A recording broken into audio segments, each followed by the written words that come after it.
Okay, सो अब आया हमारा final topic similarity and dissimilarity. इसमें हम स्टडी करेंगे कि कैसे दो रिकॉर्ड्स के दरमियान एक डिस्टेंस फाइंड किया जा सकता है कि ये रिकॉर्ड्स आपस में कहीं सिमिलर तो नहीं है, और इससे हम फिर रिकॉर्ड रिडक्शन का काम भी कर सकते हैं। या इसका दूसरा नाम है न्यूमेरोसिटी रिडक्शन। तो नेक्स्ट मूव करते हैं। सिमिलैरिटी और डिसिमिलैरिटी एक दूसरे का इन्वर्स है। अगर एक चीज़ ज़्यादा सिमिलर है तो इसका मतलब है कि वो डिसिमिलर बहुत कम है। जैसे यहाँ पर लिखा हुआ है कि सिमिलैरिटी जब हम कैलकुलेट करते हैं तो उनके दरमियान डिस्टेंस बहुत कम होता है जब सिमिलैरिटी ज़्यादा होती है, और इसकी वैल्यू 0 और 1 के दरमियान लाई करती है। अगर इसकी वैल्यू 1 के करीब है, इसका मतलब है ये दो ऑब्जेक्ट्स बहुत ज़्यादा सिमिलर हैं एक दूसरे के। और अगर ये वैल्यू 0 के करीब है, इसका मतलब है ये ऑब्जेक्ट बहुत ज़्यादा डिफरेंट हैं एक दूसरे से। और इसी चीज़ को दूसरे तरीके से मेजर करने का नाम डिसिमिलैरिटी है। इसका इन्वर्स कह लें, कन्वर्स कह लें, या जो मर्जी। इसके अंदर मिनिमम वैल्यूज आमतौर पर ज़ीरो होती है और मैक्सिमम जो मर्जी हो जाती है। और इसके अंदर जब वैल्यू ज़ीरो है तो इसका मतलब है ये ऑब्जेक्ट बिल्कुल एक जैसे हैं। और जब एक वैल्यू ज़ीरो से जितनी ज़्यादा होती जा रही है, इसका मतलब है ये ऑब्जेक्ट एक दूसरे से डिफर करते जा रहे हैं। सो सिमिलैरिटी का मतलब ये है कि वो मैयर जो हमें ये बता रहा है कि ऑब्जेक्ट कितने ज़्यादा सिमिलर हैं, और ये सिमिलैरिटी की वैल्यू जितनी ज़्यादा होगी उतने ऑब्जेक्ट सिमिलर होंगे। जबकि डिसिमिलैरिटी हमें बता रही है कि ऑब्जेक्ट एक दूसरे से मुख्तलिफ कितने हैं, और डिसिमिलैरिटी की वैल्यू जितनी कम होगी उतने ज़्यादा वो सिमिलर होंगे। सो डाटा जब हमें मिलता है, डाटा सेट वो आमतौर पर इस तरह का होता है। यहाँ पर पी जो है ये नंबर ऑफ डायमेंशंस है, और एन जो है नंबर ऑफ एग्जाम्पल पॉइंट्स हैं। अब आम तौर पर जब हम कैलकुलेशन करते हैं तो हम डिसिमिलैरिटी मैट्रिक्स को लेकर चलते हैं। एक स्टैंडर्ड बना हुआ है कि हमने डिसिमिलैरिटी के थ्रू ही ऑब्जेक्ट की सिमिलैरिटी को कैलकुलेट करना है। डिसिमिलैरिटी में ज़ीरो का मतलब है ऑब्जेक्ट्स बिल्कुल एक जैसे हैं, और ज़ीरो से जितनी वैल्यू बड़ी होती जाएगी उसका मतलब ये उतने एक दूसरे से डिफर करते जा रहे हैं। तो एक मैट्रिक्स बना ली जाती है जो कि n क्रॉस n यानी number of elements cross n cross n यानी number of example points cross number of example points की एक मैट्रिक्स होती है, जिसमें डायगोनल पे एक जैसे एलिमेंट्स रिपीट हो रहे होते हैं। इसलिए यहाँ पर जीरो जीरो वैल्यूज आ जाती हैं, क्योंकि वो सेम ऑब्जेक्ट का डिस्टेंस जब उसी ऑब्जेक्ट से कैलकुलेट किया जाए तो वो डिस्टेंस जीरो आएगा। बाकी नॉन डायगोनल एलिमेंट्स के अंदर हमें पता चलेगा कि हर ऑब्जेक्ट के साथ डिस्टेंस क्या है। अपर ट्रायंगल को इसके कंसीडर नहीं किया, क्योंकि यहाँ पर सेकंड ऑब्जेक्ट का फर्स्ट के साथ कंपैरिजन है, और यहाँ पे फर्स्ट ऑब्जेक्ट का सेकंड के साथ कंपैरिजन होगा तो वो वैल्यू सेम आएगी। इसलिए हमें हाफ मैट्रिक्स की ज़रूरत होती है, हाफ की ज़रूरत नहीं होती। सो डिसिमिलैरिटी कैलकुलेट करने के लिए पहले डाटा टाइप देखनी होती है कि आप किन किन फीचर्स, किन किन पैरामीटर्स के थ्रू आप सिमिलैरिटी या डिसिमिलैरिटी कैलकुलेट कर रहे हैं, और हर डाटा टाइप के लिए फॉर्मूला भी मुख्तलिफ है। अगर आपके पास ऐसा डाटा सेट है जिसके अंदर तमाम फीचर्स सिर्फ और सिर्फ नॉमिनल डाटा टाइप के हैं, तो आपके पास ये फॉर्मूला है डिसिमिलैरिटी कैलकुलेट करने के लिए। तो इसमें P जो है नंबर ऑफ फीचर्स हैं, नंबर ऑफ टोटल फीचर्स, और M जो है number of features that matches. Matches का मतलब ये है कि लेट्स से आपके पास दो एग्जांपल पॉइंट्स हैं, और उन दो एग्जांपल पॉइंट्स के अंदर चार टोटल फीचर्स हैं, तो आपके पास P की वैल्यू 4 आ जाएगी। और उन दो एग्जांपल पॉइंट्स के अंदर अगर आपके पास तीन ऐसे फीचर्स हैं जो उन दोनों एग्जांपल पॉइंट्स के मैच हो रहे हैं, तो यहाँ पर वैल्यू 3 आ जाएगी। तो 4 माइनस 3 डिवाइडेड बाय 4, तो ये आपके पास वैल्यू आ जाएगी 1/4 इन दो एग्जांपल पॉइंट्स का डिस्टेंस या डिसिमिलैरिटी। ओके, नेक्स्ट हम देखते हैं कि बाइनरी एट्रीब्यूट्स के लिए हम डिस्टेंस कैसे कैलकुलेट करेंगे। तो बाइनरी के आगे फर्दर दो टाइप्स हैं, सिमेट्रिक और एसिमेट्रिक। पहले हम सिंपल बाइनरी देखेंगे, देन सिमेट्रिक और एसिमेट्रिक दोनों को बारी बारी डिस्कस करेंगे। आपने सबसे पहले क्या करना है कि आपने दो ऑब्जेक्ट्स कंसीडर करने हैं जिनके दरमियान आप डिस्टेंस फाइंड करने लगे हैं। फॉर एग्जांपल पहला object I and the second is object J. आपने सबसे पहले क्या करना है, आपने इस तरह का एक कन्फ्यूजन मैट्रिक्स बनाना है जिसमें आपने यहाँ पर भी 10 प्लॉट कर देना है, यहाँ पर भी 10 प्लॉट कर देना है। और इन 4 सेल्स के अंदर एक काउंट रखेंगे। ये काउंट ये रिप्रेजेंट कर रहे हैं कि Q इज़ द काउंट के ऑब्जेक्ट I में और ऑब्जेक्ट J में कंबाइंड वे में कितने एट्रीब्यूट्स थे कि दोनों की वैल्यूज़ 1 1 थी। और यहाँ पर T पे वो काउंट आएगा जो हमें बताएगा कि ऑब्जेक्ट I और ऑब्जेक्ट J में दोनों के अंदर वैल्यूज़ जो थी उस एट्रीब्यूट की वो 0 0 थी। इस तरह के जितने एट्रीब्यूट्स थे उनका काउंट यहाँ पर आ जाएगा। एंड सिमिलरली ऑब्जेक्ट I में वो एट्रीब्यूट्स जिनकी वैल्यू 1 थी और ऑब्जेक्ट J में वो एट्रीब्यूट्स जिनकी वैल्यू 0 थी उनका काउंट R की जगह पर आ जाएगा। और ऑब्जेक्ट I में जिनकी वैल्यू 0 थी और ऑब्जेक्ट J में जिनकी वैल्यू 1 थी उन एट्रीब्यूट्स का काउंट जो है वो यहाँ पर आ जाएगा। इन चारों को आप जब सम करेंगे तो आपकी वैल्यू P यानी टोटल नंबर ऑफ पैरामीटर्स के इक्वल आनी चाहिए। मैंने क्या किया है, इन चारों को QRST का नाम दे दिया है और QRST का नाम देने के बाद मैं अब आगे फॉर्मूला अपना एक प्रेजेंट करता हूँ। तो सबसे पहले फॉर्मूला अगर सिमेट्रिक बाइनरी वैल्यूज़ हैं तो उसमें डिसिमिलैरिटी फाइंड करने का फॉर्मूला ये है R plus S divided by ये Q plus R plus S plus T, इसकी जगह आप सिंपल P भी लिख सकते हैं। सो R प्लस एस वो वैल्यूज़ हैं जहाँ पर एक की वैल्यू 0 है और दूसरे की वैल्यू 1 है। सो इन अदर केस यहाँ पर हम P माइनस M भी कर सकते हैं जो हमने प्रीवियसली अभी स्टडी किया है। P मतलब total number of attributes minus total number of matched. ये P माइनस M की वैल्यू वही आएगी जो R प्लस एस की वैल्यू आएगी। सो जब ये वैल्यू कैलकुलेट होगी तो हमें ये ऑब्जेक्ट I और ऑब्जेक्ट J के दरमियान डिसिमिलैरिटी बताएगा उन एट्रीब्यूट्स के अकॉर्डिंग जो बाइनरी नेचर के थे, सिमेट्रिक बाइनरी नेचर। अगर अब आपकी बाइनरी वैल्यू एसिमेट्रिक हो जाती है इसका मतलब है आप किसी एक क्लास को ज़्यादा वेट दे रहे हैं। और कौन सी क्लास को ज़्यादा वेट दे रहे हैं, वो है क्लास 1। जो वैल्यू 1 है आप उसको वेट दे रहे हैं, 0 को आप वेट नहीं दे रहे।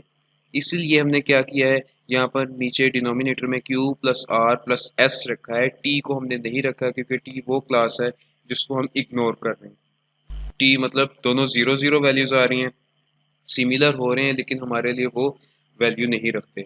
और आमतौर पर ऐसा ही किया जाता है कि 1 क्लास को एसिमेट्रिक में जो सी 1 होती है, पॉजिटिव होती है या यस होती है, उसको हम इम्पोर्टेंस देते हैं और दूसरे को इम्पोर्टेंस नहीं देते। आप ये स्टैंडर्ड चेंज भी कर सकते हैं लेकिन उसके अकॉर्डिंग फिर आपको फार्मूला भी चेंज करना पड़ेगा। तीसरा फार्मूला है जैकार्ड सिमिलैरिटी।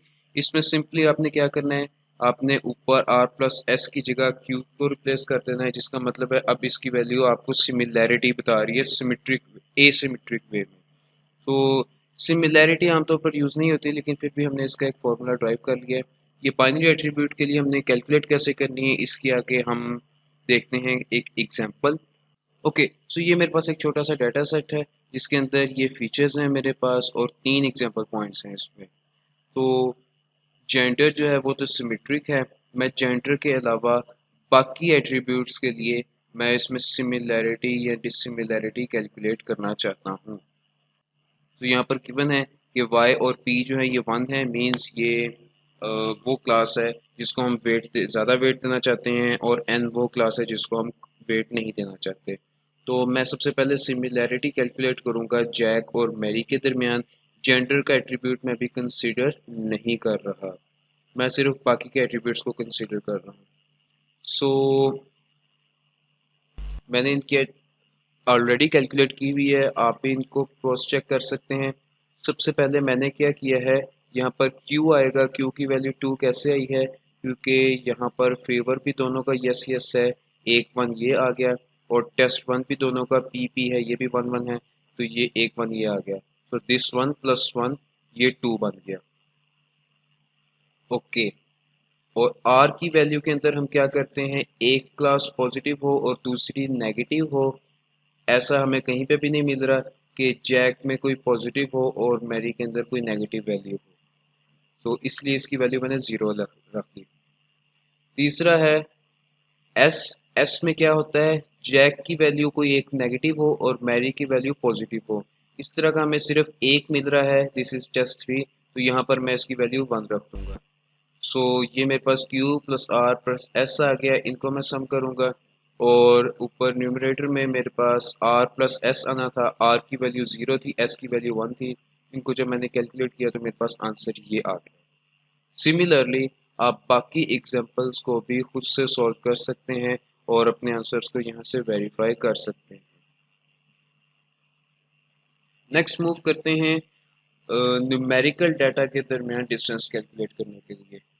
इसका एक पॉपुलर सा फॉर्मूला है मिन्कोस्की डिस्टेंस, जो हम इसका एक स्पेशल केस हम वेक्टर्स का डिस्टेंस फाइंड करने के लिए भी करते हैं, जिसमें यहाँ पर h की वैल्यू हमारे पास 2 होती है। ओके, तो हम मिन्कोस्की के आगे फर्दर केसेस देखते हैं कौन कौन से हम डिस्कस करेंगे। अगर आप h की वैल्यू 1 रखते हैं तो इस डिस्टेंस को हम मैनहट्टन डिस्टेंस कहते हैं और आपकी इक्वेशन सिंपली इस तरह की बन जाती है। अगर आप h की वैल्यू 2 लिख लें, इसको L2 नॉर्म भी कह देते हैं, यूक्लिडियन डिस्टेंस भी कह देते हैं। और अगर h की वैल्यू इन्फिनिट हो जाए तो इसको हम सुपरमम कहते हैं। इसमें आपकी जो वैल्यू है इक्वेशन की वो थोड़ी और तरह से कैलकुलेट होती है, ड्राइव करके आपके पास ये टोटल फार्मूला आ जाएगा इसका। सो इन तीनों को बारी बारी हम एग्जांपल पॉइंट्स इनके देखते हैं। ओके, सो ये मेरे पास एक छोटा सा डाटा सेट है जिसमें 2 एट्रीब्यूट्स हैं और ये दोनों एट्रीब्यूट्स न्यूमेरिक डाटा टाइप के हैं। इनको मैंने ग्राफ पे प्लॉट भी कर लिया है, ये कुछ यूँ नज़र आ रहे हैं ताकि हमें यहाँ से भी इनकी सिमिलैरिटी डिसिमिलैरिटी थोड़ी सी विजुअलाइज हो सके। सो मैंने एक डिसिमिलैरिटी मैट्रिक्स बनाया। इस डिसिमिलैरिटी मैट्रिक्स में मैंने ऊपर कॉलम्स में भी हर एग्जांपल पॉइंट का नाम लिख दिया और रोज़ में भी लिख दिया। डायगोनल में आपको पता है वैल्यू 0 ही आएगी डिसिमिलैरिटी में, तो इनको कैलकुलेट करने की ज़रूरत नहीं है, हम इनको ग्रेजुअली कैलकुलेट करेंगे। मैनहट्टन में वैल्यू कैसे कैलकुलेट होती है, यहाँ पर मैं डिस्टेंस कैलकुलेट कर रहा हूँ x2 और x1 के दरमियान, ये वाली x2 और x1 के दरमियान। मैनहट्टन में हमारे पास h की वैल्यू 1 होती है, तो सिंपल हमारे पास ये वाला फॉर्मूला रह जाएगा। इसमें ये कह रहे हैं कि हमारे पास let's say p number of dimensions हैं, लेकिन हमारी उस एग्जांपल में सिर्फ 2 डायमेंशंस हैं, तो हमारा फार्मूला यहाँ तक महदूद रह जाएगा। हमने रिस्पेक्टिव पैरामीटर की वैल्यूज़ को एक दूसरे से सेपरेट करना है और उनका मॉडुलस कैलकुलेट करके आपस में ऐड कर देना है। इसको देखते हैं ये कैसे करेंगे। 1 माइनस 3 2 हो जाएगा और 2 माइनस 5 हमारे पास -3 हो जाएगा, लेकिन इन दोनों का मॉडुलस कैलकुलेट करेंगे तो पॉजिटिव वैल्यूज़ आएंगी, तो ये आ जाएगा हमारे पास 2 प्लस 3, इन दोनों का डिस्टेंस 2 प्लस 3 5 वैल्यू आ जाएगी, तो इसलिए यहाँ पर डिस्टेंस 5 आ गया। एक और एग्जांपल पॉइंट सॉल्व करके देख लेते हैं। x3 और x1 के दरमियान, x3 और x1, ये 1 माइनस 2 1 आ गया, 2 माइनस 0 2 आ गया, तो वैल्यू हमारे पास 1 प्लस 2 3 आ गई, तो ये यहाँ पर आंसर हमारे पास 3 आ गया। इसी तरह से आप बाकी तमाम मैनहट्टन डिस्टेंसेस कैलकुलेट कर सकते हैं। सेकंड केस है यूक्लिडियन डिस्टेंस। इसमें सिंपल आपने क्या करना है, हर डिस्टेंस जो पहले आपने कैलकुलेट किया था उसका स्क्वायर कैलकुलेट करके बाद में स्क्वायर रूट कैलकुलेट करना है, जस्ट लाइक दिस। आपने एक स्पेसिफिक पैरामीटर की 2 वैल्यूज़ को सेपरेट किया, उसके बाद उनका मॉडुलस लेने की ज़रूरत नहीं है क्योंकि स्क्वायर खुद ही नेगेटिव वैल्यू को पॉजिटिव कर देगा। बाद में इन तमाम वैल्यूज़ को सम करना है। हमारा फॉर्मूला इस केस में भी यहाँ तक ही महदूद रहेगा और पूरे आंसर का आपने स्क्वायर रूट कैलकुलेट कर लेना है। इस तरह से आप यूक्लिडियन डिस्टेंस कैलकुलेट कर सकते हैं। You can try this and check your answers from this table. Okay, तो थर्ड टाइप जो हमने डिस्कस की थी सुपरमम, इसमें हमारी h की वैल्यू है वो इन्फिनिट पे चली जाती है। इसको कैलकुलेट करने का तरीका ये है कि हमने फार्मूले को थोड़ा सा ड्राइव कर लिया है और ये फार्मूला ये है, वो मैक्सिमम डिस्टेंस जो तमाम पैरामीटर्स में से सबसे ज़्यादा आपके पास आएगा। ओके, अब मैं क्या करूँगा, मैं x2 और x1 के दरमियान डिस्टेंस कैलकुलेट करना चाहता हूँ। x2 और x1 के दरमियान डिस्टेंस मैं ऐसे कैलकुलेट करूँगा कि मैं देखूँगा कि ये मेरे पास 2 एट्रीब्यूट्स हैं, इन दोनों एट्रीब्यूट्स के मैं आपस में डिस्टेंसेस देखूँगा और जिसकी वैल्यू ज़्यादा होगी वो यहाँ पर आ जाएगी। सो 1 माइनस 3 मेरे पास वैल्यू आई, ये 2 आ गई, 2 माइनस 5 मेरे पास वैल्यू आई, ये मेरे पास 3 आ गई, तो यहाँ पर वैल्यू 2 आई थी, यहाँ पर 3 आई, मैक्सिमम वैल्यू 3 है इसलिए मैं यहाँ पर 3 लिख दूँगा। एक और एग्जांपल पॉइंट देखते हैं, x4 और x3 का देखते हैं आपस में डिस्टेंस क्या आता है।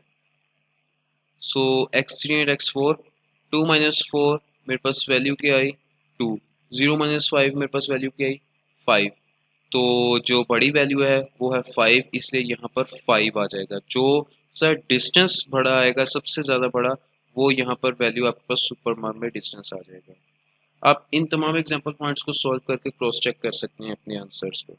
ओके, फाइनली हम देखते हैं कि अगर हमारे पास ऐसा सिनेरियो है जहाँ पर हमारे पास मिक्स टाइप के एट्रीब्यूट्स हैं, और आमतौर पर रियल वर्ल्ड एग्जांपल्स में ऐसा ही होता है, हमारे पास हर किस्म की डाटा टाइप्स के एट्रीब्यूट्स होते हैं। तो वहाँ पर हम क्या करेंगे, हम एक जैसी डाटा टाइप्स के डिस्टेंसेस तो सेपरेटली कैलकुलेट कर लेंगे, लेकिन हमने बाद में उनको कंबाइन भी करना है। कंबाइन करने का तरीका ये है कि आपने हर डिस्टेंस को एक स्पेसिफिक वेट से मल्टीप्लाई करना है और उन तमाम इस तरह की वैल्यूज़ को आपस में ऐड अप कर देना है।